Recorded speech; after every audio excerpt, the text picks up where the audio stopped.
Hi, in this video we're going to see about excitation contraction coupling. So this question has been asked as a short essay in your previous examinations. So we'll see how you can write the answer for this. So first you can start with the definition of excitation contraction coupling. So the process by which the membrane depolarization of the muscle fiber initiates contraction is called excitation contraction coupling. So see, first the event is an electrical event, that is membrane depolarization is an electrical event, and that is being converted to a mechanical event which is contraction, right? So that is known as excitation contraction coupling, right? Next we have to write the mechanism of excitation contraction coupling.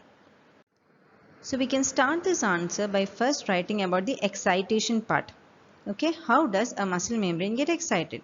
So we know that when action potential reaches a motor neuron, it in turn causes opening of the voltage gated calcium channels.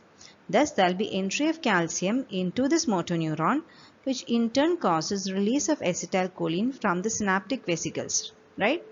Now this acetylcholine will act on the nicotinic receptors which are present on the muscle membrane and in turn causes entry of sodium. Now this sodium entry will produce a local potential which is known as the end plate potential, which is a non-propagated graded potential. This will in turn cause opening up of the voltage gated sodium channels present on the muscle membrane and thereby initiates an action potential. Now this action potential is propagated throughout the muscle membrane, right?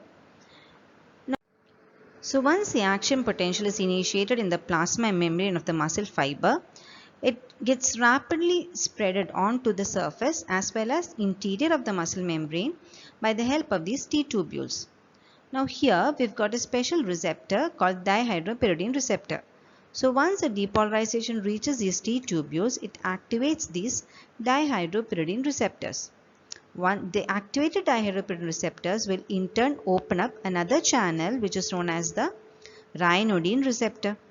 The ryanodine receptors are actually found on the terminal cisternae of the sarcoplasmic reticulum. So when this ryanodine receptor is opened up, it will cause release of calcium from the sarcoplasmic reticulum. Okay. So see, when the depolarization reaches a muscle membrane, it activates the dihydropyridine receptors, which in turn will open up the ryanodine receptor and cause calcium release. So what happens if calcium is released from the terminal cisternae?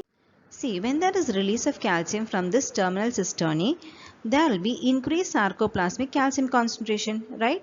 And this calcium will then bind on to the troponin C, which is present on the thin filament of a muscle membrane.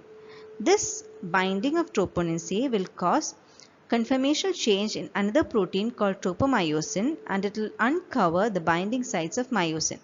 So in this way, the binding of calcium to troponin C initiates a muscle contraction.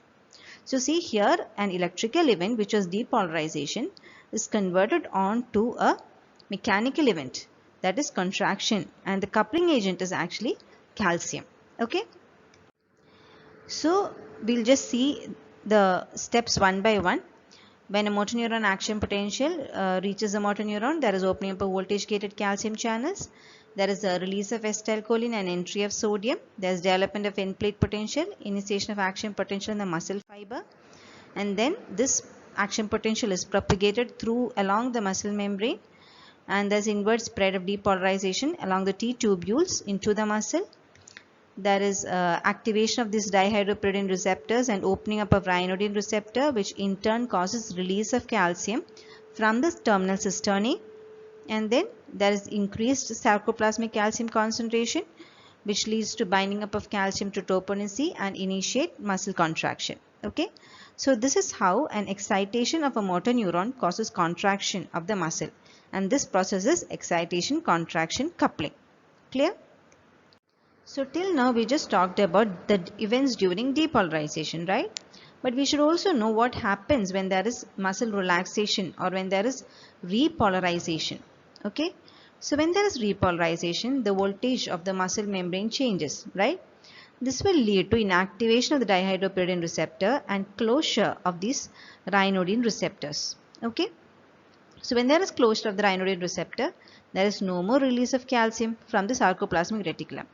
Not only that, we've got another pump called Surca, and this Surca will actually pump back all the calcium that was present in the sarcoplasm back into the sarcoplasmic reticulum. And another mechanism is we've got a calcium binding protein called calsequestrin. Now this calsequestrin will bind on to the calcium so that all the calcium will remain inside the sarcoplasmic reticulum itself. So once there is no calcium available, there will be the conformational change of tropomyosin will not occur, and the myosin binding sites will be blocked by the tropomyosin again.